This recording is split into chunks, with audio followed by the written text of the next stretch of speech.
Teman-teman, isu pesantren sekarang menjadi isu nasional ketika Trans7 memframing adanya budaya feodalisme otoriter di pesantren.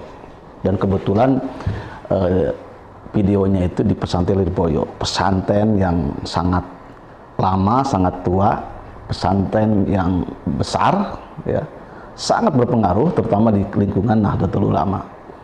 Bagi saya, diskursus tentang pesantren itu melakukan tradisi feodal atau neo-feodalisme itu perlu dikritisi. Ya. Pertama, saya kritik terhadap Trans7. Ya. Trans7 ketika membuat berita atas nama investigasi, menurut saya itu sudah menyalahi etika, adab pemberitaan. Ya. Salah satunya adalah ketika memberitakan harus ada penyeimbang, ya, harus tabayun. Ya. Jadi alangkah baiknya pihak yang dinilai sebagai objek, sebagai tertuduh, ya, feodalisme di pesantren itu harus diwawancara. Karena jangan sampai memframing sehingga publik itu menghakimi dengan penggiringan opini ini. Jadi ini sangat bahaya sekali dalam tradisi etika jurnalistik. Ini bahaya ketika atas nama pemberitaan investigasi tidak ada penyeimbang, ya. Dan tentu ini berbahaya, sehingga wajar kalau teman-teman santri pesantren salaf terutama keluarga besar Nahdlatul Ulama menyerang, ya. Tapi alhamdulillah sudah diselesaikan dengan musyawarah, permintaan maaf dan sebagainya. Yang kedua yang saya ingin ikut membicarakan tentang budaya feodalisme adalah jangan sampai standar, ya, kacamata teori-teori yang sifatnya umum, general, itu nggak bisa membaca lokus komunitas yang punya kekhasan sendiri, ya. Jadi nggak bisa, misalkan kita mengkaji misalkan sosok Nabi Muhammad, apakah beliau itu seorang manajer yang baik, apakah Nabi Muhammad itu demokratis atau tidak, nggak bisa, karena kacamatanya beda, gitu ya. Nah, seperti menerapkan konsep feodalisme itu secara 100% ke budaya pesantren itu nggak bisa, ya, kurang tepat menurut saya. Walaupun ada sisi unsur kesamaan, tapi bagi saya kurang tepat. Kenapa? Karena pesantren itu tidak bisa dipukul rata, ya. Jadi kalau ingin objektif, pesantren di Indonesia itu sebagai entitas pendidikan yang hidup dan besar itu tidak semua sama. Ada pesantren salaf, ya, ada pesantren khalaf modern, ada pesantren yang mengkombinasi antara salaf dan khalaf. Nah, pesantren Lirboyo ini terkenal pesantren salaf yang punya tradisi, ya. Di situ ada tradisi hubungan kiai dan santri. Jadi kalau feodalisme itu kan bagaimana menganalisis hubungan antara hierarki kekuasaan antara tuan tanah dengan petani, antara elit pejabat dengan rakyat. Lalu kita alamatkan, ya, konsep feodalisme itu di pesantren, ya. Sementara pesantren itu punya tradisi sendiri. Nah, ini perlunya kita menilai sesuatu itu dengan cara pandang mereka, ya. Makanya wajar kalau ada pembelaan bahwa yang memvonis negatif terhadap pesantren itu karena dia tidak pernah mondok, tidak paham, ya, itu bisa dibenarkan. Kenapa? Karena tradisi pesantren itu di situ punya hajanah, ya, punya akar, punya filosofis, punya ideologi pesantren, dan itu berakar dari tradisi Islam. Jadi nggak bisa pendekatan analisis sosial yang sifatnya umum, ya,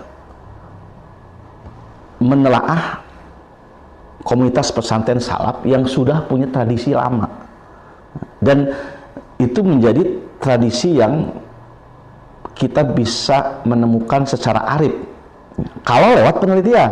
Jadi lebih baik ada penelitian serius, ya, terhadap budaya pesantren salaf itu, gitu ya. Nah, yang saya ingin sampaikan di sini, dalam tradisi salaf yang namanya adab itu penting. Ada kata kunci, ada adab, ada hikmah. Relasi guru dan murid, relasi kiai dan santri itu dalam bingkai adab. Ya. Kalau orang belajar tradisi keilmuan Islam, ilmu hadis, ya, apalagi di pesantren salaf itu ada wajib ta'limu ta'alim ini sebagai etik santri, ya, pedoman santri. Di situ ada relasi kiai dan santri dibangun atas penghormatan, ya. Sampai ada klausul bahwa seorang santri tidak boleh bertanya, seorang santri tidak boleh bernada tinggi di depan guru, ya. Nah ini kalau secara ajaran memang ini bukan sesuatu yang sifatnya qot'i, sawabit, ya. Jadi bahwa ini tidak ada tradisi dari zaman sahabat tabi'in, ya, karena ini bukan syariat, tapi itu adab, dan adab itu di situ ada lokalitas, ada uruf, ya. Nah, dalam dunia usul fikih, al-adat muhakamah, kebiasaan yang baik itu bisa menjadi pertimbangan hukum, ya. Jadi dalam konteks kenapa santri membungkuk, ya, tertegun, hormat, itu dalam rangka tadi ta'diman alal ustad, ya, takriman alal ustad, ya. Dan tentu tidak bisa disamakan tradisi pesantren salaf ini dengan tradisi modern yang ada di Muhammadiyah, di Persis, nggak bisa. Sehingga sekarang publik terbelah, gitu ya, bahwa Muhammadiyah yang egaliter, modernis, gitu ya, sementara NU yang feodal, otoriter, sebagainya. Pesantren salaf punya tradisi sendiri, maka kita harus menilai dengan hajanah pikiran mereka bahwa hikmah santri itu ada adabnya. Dan ketika menjadi milik publik, nah ini, ya, jadi netizen akhirnya memvonis, tergiring dengan opini Trans 7 bahwa budaya feodalisme itu benar-benar nyata di pesantren dengan melihat gambar yang clear, santri yang tertunduk, yang jongkok sementara kiai duduk, ya. Bahkan kasus pesantren Al-Khazin yang mengakibatkan para santri itu banyak yang meninggal, ya, ngecor bareng. Itu kalau memakai pendekatan logika-logika modern, analisa-analisa etika modern, etika barat, ya, tentu ini bertentangan, gitu ya. Dan makanya secara arif saya menilai bahwa ini harus diklarifikasi, ya. Pesantren pun harus menarasikan bahwa kami ini punya tradisi seperti ini. Dan di sini harus dipastikan tidak ada proses perbudakan, ya. Feodalisme itu kan proses kasta, perbudakan. Secara negatif timingnya ke sana. Tapi pada dasarnya apa yang terjadi di pesantren salaf itu adalah bukan perbudakan, bukan kasta, tapi sebuah kultur yang sifatnya lokus, ya, dan tidak bisa diterapkan dengan pesantren modern dengan sekolah umum. Pesantren punya budaya sendiri, dia punya doktrin sendiri, ya, di mana kiai itu sangat berpengaruh. Penelitian-penelitian sosial menunjukkan bahwa kiai itu di pesantren sangat berpengaruh. Dia bukan hanya sebagai tugas pengajar, pendidik, tapi kiai itu sebagai pengasuh, kiai sebagai sumber penyelesaian masalah. Ini kiai itu di struktur masyarakat muslim yang salaf itu dia memiliki kekuatan yang memang luar biasa, ya. Dan budaya ini tentunya dinikmati oleh masyarakat dan santrinya. Di sini tentu kita juga harus bisa menilai sesuai dengan cara pandang mereka, ya. Kalau memakai cara pandang demokrasi, hak asasi manusia, egalitarianisme, tentu ini menyalahi, ya. Dalam dunia usul fikih ada yang disebut dengan istihsan, dianggap baik tapi ini bertentangan dengan prinsip umum. Pada dasarnya Nabi tidak mengajarkan membungkuk menghadapi orang, nah, tapi karena ini kearifan adab di pesantren Indonesia, saking takrim ke kiai itu cara adabnya seperti itu. Ini suatu pengecualian. Ini bukan syariat, ya, dalam pengertian yang sifatnya qot'i, tapi ini adalah uruf yang dibangun di pesantren salaf. Tentunya kita jangan terjebak akhirnya, mohon maaf, ya, dampak negatifnya bahwa pesantren salaf itu negatif sehingga banyak anak-anak muda Islam berpikir dua kali untuk ke pesantren salaf. Padahal sejarah perjuangan bangsa ini, kontribusi kaum santri dan kiai itu tidak bisa dipungkiri. Malu, sedih, ya, kalau pesantren ini kita framingkan sesuatu yang negatif dengan cara pandangan yang sangat subjektif. Oleh karena itu, masyarakat muslim yang tidak mengenal dunia pesantren, tengoklah pesantren, ya. Bukan berarti pesantren itu kudus, pesantren itu suci, enggak.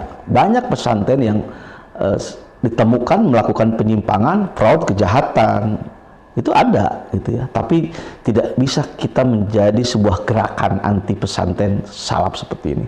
Tentu ini menjadi blunder yang negatif bagi komunitas pesantren yang tradisi pesantren ini melahirkan para santri pejuang, banyak orang-orang sukses yang membangun bangsa ini, yang menjadi guru umat ya. Mereka adalah alumni pesantren. Justru dalam pendidikan pesantren ini berhasil mencetak karakter anak-anak bangsa. Di Amerika, pendidikan yang bagus adalah pendidikan yang punya ideologi konservatif, yaitu pendidikan asrama seperti pesantren, dan basisnya adalah pendidikan keagamaan Kristen. Nah, di Indonesia pesantren ini yang sejarahnya mandiri, otonom, ya, tidak berpangku tangan oleh pemerintah. Jadi negara punya hutang besar terhadap pesantren. Ya.